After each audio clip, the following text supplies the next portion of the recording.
আ এটা সবই পরামর্শমূলক। আমরা চাই যে বাংলাদেশ থেকে বা যে দেশ থেকে যে উদ্যোক্তা ভাই-বোনেরা ইউএতে আসেন তারা সফল হন। একটা বিজনেস ট্রান্সফর্ম হওয়া শুধু বিজনেস না, সে সাথে একটা স্বপ্ন ট্রান্সফর্ম হয়। এটার সাথে যুক্ত থাকে অনেক পরিবার, পরিবারের স্বপ্ন, পরিবারের ব্যক্তির অ্যা মানুষগুলোর স্বপ্ন। তো সেক্ষেত্রে একটা বিজনেস যখন ব্যর্থ হয়, সেই সাথে একটা পরিবারের অনেক স্বপ্নগুলো ব্যর্থ হয়। এই জন্য আমি অনুরোধ করব সবাইকে, উপরোক্ত যে কথাগুলো আমরা এতক্ষণ আলোচনা করেছি, এই বিষয়গুলো আপনারা খেয়াল রাখবেন। আপনারা হুট করে এসেই খুব দ্রুততার সাথে একটা লাইসেন্স ফরমেশন করে গেলেন। আমি অনেকের ভেতরে এই একটা স্যাটিসফ্যাকশন দেখেছি, লাইসেন্স হয়ে গেছে আমার। লাইসেন্স শুধুমাত্র একটা কাগজ আপনাকে দিয়েছে, পারমিট দিয়েছে বিজনেস করার জন্য গভর্নমেন্ট। এর পরবর্তী যে একটা বড় ধরনের সফর রয়ে গেছে, সেটা পরিচালনা আপনার নিজেকেই করতে হবে। এজন্য শুরু থেকেই আপনাকে প্রত্যেকটা স্টেপ বাই স্টেপের একটা প্রপোজাল আকারে বা আপনি নিজের সাথে একটা ছক আকারে, যদি খুব সহজভাবে বলতে যাই, স্টেপ বাই স্টেপ কি কাজ করতে হবে, কখন করতে হবে, কতটুকু সময় লাগবে, কত বাজেট দরকার, এই স্টেপের পর এই কি ধরনের কমপ্লায়েন্স আছে। এই দেশে কিন্তু খুব সুশৃঙ্খল দেশ। এই দেশ আইনের দেশ। এই দেশের সবাই আইনের প্রতি খুবই শ্রদ্ধাশীল।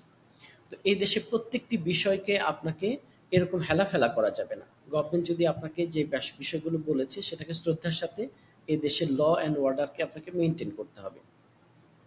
ভ্যাট ট্যাক্সের কমপ্লায়েন্স হোক সেটা, মিউনিসিপ্যালিটির কমপ্লায়েন্স হোক, ইকোনমিক ডিপার্টমেন্টের কমপ্লায়েন্স হোক, হেলথ ডিপার্টমেন্টের কমপ্লায়েন্স হোক বা যেকোনো ডিপার্টমেন্ট আপনার বিজনেসের সাথে যুক্ত বা ব্যক্তিগতভাবে রেসিডেন্ট হিসেবে আপনি সম্পৃক্ত, সবগুলোর রুলস রেগুলেশনস গুলো কিন্তু আপনাকে মেইনটেইন করতে হবে। তো এই জন্য আমি অবশ্যই অনুরোধ করব যে আপনারা শুরুতে এসে এই বিষয়গুলো নিয়ে ধারণা নেন। এটার সাথে, সাথে আমি যেটা বলব যে এই দেশে কিন্তু উর্দু, হিন্দি এবং অ্যারাবিক ভাষাটা খুব বহুলভাবে প্রচলিত হয়। তো আপনারা যারা বিজনেস করতে আসছেন, আমি অনুরোধ করব হিন্দি, উর্দু এবং অ্যারাবিক ভাষাটা যদি আপনারা শিখে আসতে পারেন বা এ এট লিস্ট শুরু করতে পারেন, যেটা এখানে এসে আপনাকে দক্ষতাকে বৃদ্ধি করবে। ড্রাইভিং লাইসেন্সের ব্যাপারে যদি আপনারা একটু সচেতন থাকেন, বাংলাদেশ থেকে প্র্যাকটিস করে আসতে পারেন, এখানে সহজে নিয়ে নিতে পারেন বা কম সময়ের মধ্যে।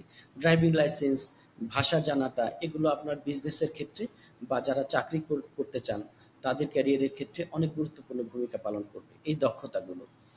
কমিউনিকেশন স্কিলটাকে আপনাকে বৃদ্ধি করতে হবে। ইমিগ্রেশন থেকে শুরু করে বিভিন্ন গভর্নমেন্টের অফিস, নন গভর্নমেন্ট অফিসগুলোতে যখন আপনি কথা বলতে যাবেন, আপনি অবশ্যই মিনিমাম লেভেলের একটি ল্যাঙ্গুয়েজ প্রফিসিয়েন্সি আপনার থাকা উচিত বলে আমি মনে করি। বাংলাদেশের ইমিগ্রেশন, এখানকার ইমিগ্রেশন বা এখানকার বিভিন্ন গভর্নমেন্ট অফিস, মেডিকেল অফিস, সেখানে যারা উদ্যোক্তা ভাই বোনেরা আসছেন বা আসবেন বা বিজনেসম্যান হোক আর চাকরিজীবী যারা আসতে চাচ্ছেন, তাদের এই কমিউনিকেশন স্কিলগুলোকে প্র্যাকটিস করা উচিত বলে আমি মনে করি। আপনার ড্রেস আপের দিকে এই দেশে খুব নজর রাখতে হবে। এদেশে সোশ্যাল প্রাইভেসি খুব গুরুত্বপূর্ণ। আপনাকে সোশ্যাল কেওয়াস করা যাবে না। সোসাইটিতে বা বাইরে চলাফেরার ক্ষেত্রে আপনাকে রুলস রেগুলেশন মেইনটেইন করতে হবে।